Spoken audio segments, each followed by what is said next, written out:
પ્રાથમિક માહિતી મુજબ રાજકોટ શહેર હનુમાનમળી ખાતે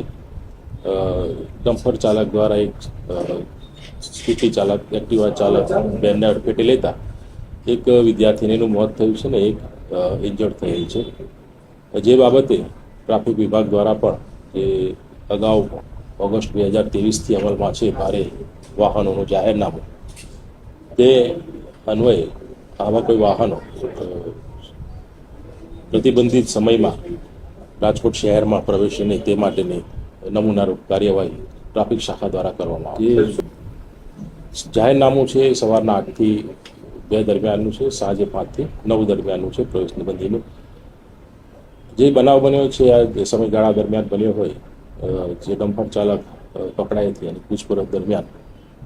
જે પણ કાર્યવાહી કરવામાં થતી હશે તે કરવામાં આવશે। ડમ્પર ચાલક ત્યાંથી ડમ્પર મૂકીને જતો રહેલો હોવાનો ટ્રાફિક કીધું એ પ્રમાણે કે જે આવા પ્રતિબંધિત સમયમાં જે ભારે વાહનો પ્રવેશ કરતા હોય છે એના સામે ટ્રાફિક દ્વારા